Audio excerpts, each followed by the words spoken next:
Hi everyone, welcome to my YouTube channel Pi Classes by Monika.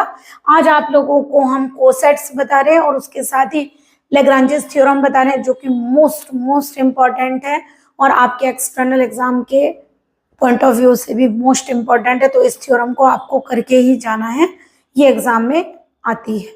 Okay, चलिए start करते हैं। सबसे पहले कोसेट्स। देखिए कोसेट्स क्या होते हैं, डेफिनेशन ऑफ कोसेट्स बता रहे हैं।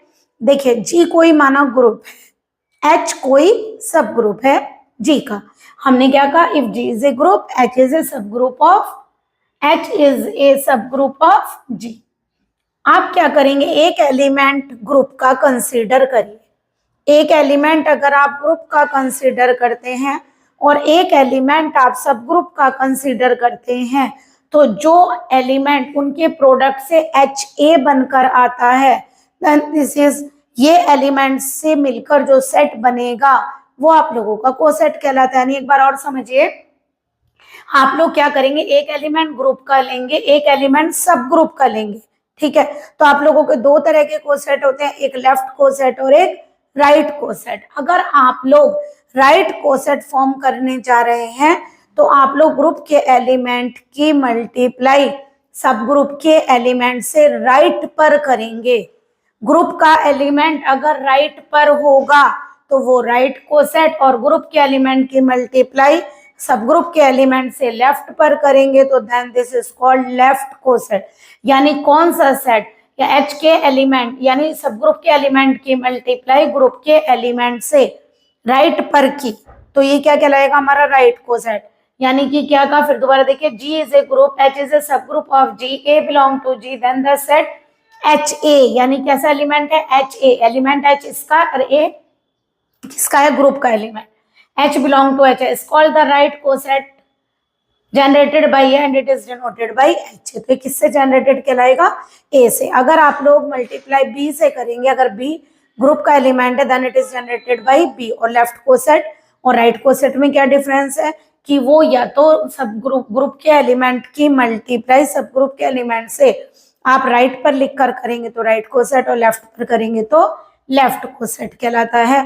और जो एलिमेंट आप लेकर चले हैं ग्रुप का, जैसे अगर ए लिया है तो जनरेटेड बाय ए, बी लिया है तो जनरेटेड बाय बी, तो ये आप लोगों का कोसेट कहलाता है, जो कि दो तरह के होते हैं, एक लेफ्ट और एक राइट कोसेट। तो चलिए, Lagrange's theorem most important theorem है। ये कहती है कि ग्रुप के ऑर्डर को सब ग्रुप का ऑर्डर हमेशा डिवाइड करता है। ग्रुप के ऑर्डर को सब ग्रुप का ऑर्डर डिवाइड करता है। मीन्स जैसे ऐसे लीजिए, मान लीजिए ग्रुप का ऑर्डर 3 है, ठीक है, तो 3 के डिवाइजर क्या क्या हो सकते हैं हमारे, 1 और 3। 2 तो नहीं हो सकता, 3 को 2 कैसे डिवाइड करेगा, नहीं करेगा ना।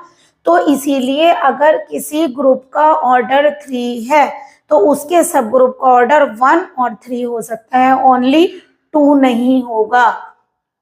क्यों नहीं होगा, क्योंकि लैग्रांजेस थ्योरम के अकॉर्डिंग 2 3 को डिवाइड नहीं करता। जैसे आप लोगों ने कहा 4 ग्रुप सब ग्रुप का ऑर्डर है, ग्रुप का ऑर्डर 4 है, तो आप लोगों के जो सब ग्रुप हो सकते हैं वो किस किस ऑर्डर के होंगे, 1 2 एंड 4।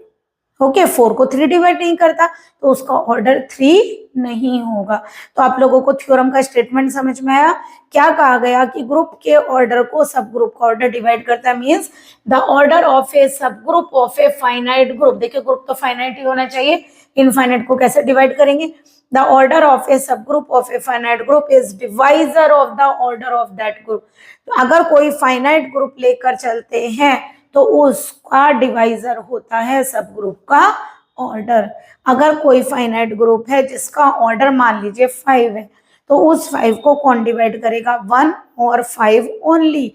तो उसके जो सब ग्रुप होंगे वो केवल 1 और 5 ऑर्डर के होंगे। तो चलिए प्रूफ कैसे करेंगे थ्योरम को। सबसे पहले हमने कहा माना, देखिए क्या है, जी को फाइनाइट तो लेना पड़ेगा क्योंकि आप उसका ऑर्डर लिखेंगे। हमने सबसे पहले माना, पहले थ्योरम से देखा करिए क्या चाहिए, फाइनाइट ग्रुप चाहिए, फिर क्या चाहिए, एक सब ग्रुप चाहिए। उसका ऑर्डर अगर उसे डिवाइड करेगा तो दोनों के ऑर्डर भी चाहिए। तो पहले ऐसे करके थ्योरम लिखे ताकि आप लोगों को पता हो स्टेटमेंट में हमें शुरुआत में लिखना क्या है प्रूफ करते वक्त। और थ्योरम मोस्ट इंपॉर्टेंट है, जी कोई फाइनाइट ग्रुप है जिसका ऑर्डर कितना है, n। Let G be any finite group of order n। अब क्या मानना है उसका, एक सब ग्रुप जिसका ऑर्डर कुछ और ले लीजिए। And H be the subgroup of a group G. तो एक ग्रुप ले लिया जो फाइनाइट है जिसका ऑर्डर n है, एक सब ग्रुप ले लिया जो उस ग्रुप का सब ग्रुप है। अब ऑर्डर कितना मान लिया सब ग्रुप का, माना m, ठीक है। तो ऑर्डर ऑफ h तो m है और ऑर्डर ऑफ g n है। तो हमें क्या दिखाना है कि m जो है वो n को डिवाइड करेगा। हमें ये दिखाना है कि जो m जो है वो n को डिवाइड करेगा, यानी कि जो n है वो m का मल्टीपल होना चाहिए। तो सबसे पहले बताइए h के अंदर कितने एलिमेंट्स लिए, m। ऑर्डर क्या कहलाता है, ऑर्डर किसी भी सब ग्रुप या ग्रुप का ऑर्डर क्या कहलाता है, उसके अंदर प्रेजेंट एलिमेंट्स, यानी उसके अंदर नंबर ऑफ एलिमेंट्स कितने हैं। ऑर्डर ऑफ h आप लोगों ने m एज्यूम किया, इसका मतलब h के अंदर m एलिमेंट्स हैं। अब चलिए सबसे पहले हम आप लोगों के कोसेट बनाकर दिखाते हैं। आप लोगों की मर्जी है, चाहे आप ये लेफ्ट कोसेट से क्वेश्चन को कर लीजिए चाहे राइट कोसेट से क्वेश्चन को कर लीजिए। तो हम किससे कर रहे हैं, देखिए हमने लिया left coset of h। If क्या लेंगे, लेफ्ट कोसेट लेने के, ए किसका एलिमेंट लिया, जी का।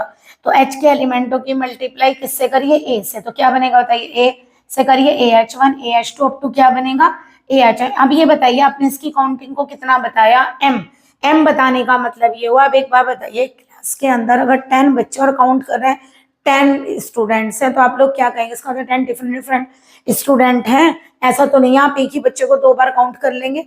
10 डिफरेंट डिफरेंट स्टूडेंट्स होंगे तब आप 10 काउंट करेंगे। इसी तरह आप लोग इनको कितना काउंट कर रहे हैं m, इसका मतलब ये सब डिस्टिंक्ट एलिमेंट होंगे, कोई भी एलिमेंट सेम नहीं हो सकता। तो बताइए जब ये कोई भी एलिमेंट सेम नहीं हो सकता यानी कि सब डिफरेंट डिफरेंट्स हैं, तो ए से मल्टीप्लाई करने के बाद भी तो डिफरेंट डिफरेंट होंगे ना।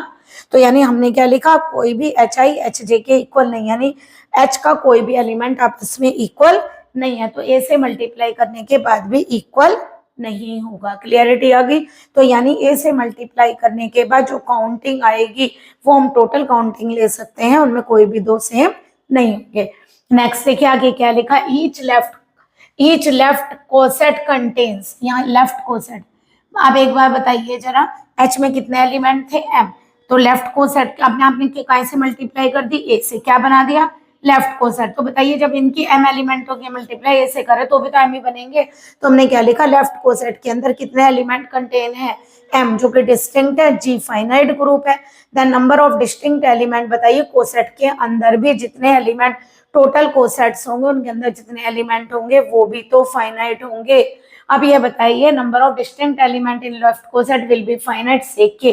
तो total number of left coset कितने होंगे, कितने होंगे बताइए, एक में m है, टोटल में क्या है k, तो k into m। Total left cosets कितने होंगे, नंबर ऑफ एलिमेंट हमने कहा number of distinct element in left coset will also be finite से के। Total number of element of left coset कितने हो गए भाई, एक बार बताओ, एक में m है, टोटल कितने हैं k, तो k मल्टीप्लाई करके कितना हो गया km। नंबर ऑफ डिस्टिंक्ट, ये आप एलिमेंट्स मत लिखिए, number of distinct left coset, यहां लिखिए number of distinct left cosets, okay. क्योंकि क्या होगा, left coset will also be finite से के। बताइए हमने टोटल लेफ्ट कोसेट्स कितने माने के, एक लेफ्ट कोसेट में कितने एलिमेंट है m, तो total number of elements left coset में कितने हो गए km। और लेफ्ट कोसेट्स के एलिमेंट को जो आप मल्टीप्लाई करके ला रहे हैं जितने एलिमेंट होंगे वो टोटल किसके इक्वल होंगे, ऑर्डर ऑफ g के। तो यानी कि total number of elements of left cosets क्या कहलाएंगे, ऑर्डर ऑफ g। अब बताइए ऑर्डर ऑफ g कितना माना था n, total number of elements left coset के हैं km, तो k की वैल्यू आ गई n अपॉन m। n को क्या बोलेंगे, ऑर्डर ऑफ g, m को क्या बोलेंगे, ऑर्डर ऑफ h। इसका मतलब देखिए order of h order of g को डिवाइड कर रहा है। तो क्या पता चला कि सब ग्रुप का ऑर्डर ग्रुप के ऑर्डर का डिवाइजर होता है। ओके फिर दोबारा एक बार देख लीजिए। सबसे पहले आप एक ग्रुप कंसिडर करेंगे जो कि फाइनाइट है, उसका ऑर्डर कंसिडर करेंगे n है। एक सब ग्रुप कंसिडर करिए जो कि फाइनाइट होगा, वो भी उसके भी एलिमेंट कंसिडर करिए, माना m है, m एलिमेंट का एक सेट कंसिडर कर लीजिए। एक एलिमेंट g का लीजिए, आप लेफ्ट को सेट बना लीजिए, आपकी मर्जी, लेफ्ट भी बना सकते हैं और राइट भी।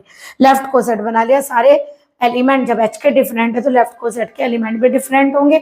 सेट कैसे लिया है, फाइनाइट, तो नंबर ऑफ लेफ्ट को सेट भी फाइनाइट होंगे। मान लिया कि एक लेफ्ट को सेट में कितने एलिमेंट है m, तो टोटल लेफ्ट को सेट्स में कितने एलिमेंट होंगे km, जो कि किसके इक्वल होता है, ऑर्डर ऑफ जी के, तो किसके इक्वल आ गया, n is equal to k m, तो के की वैल्यू n अपॉन एम आ गई। के को क्या लिख सकते हैं, order of G upon order of H, यानी कि order of subgroup is a divisor of the order of a group. I hope आप लोगों को ये थ्योरम क्लियर हुई होगी।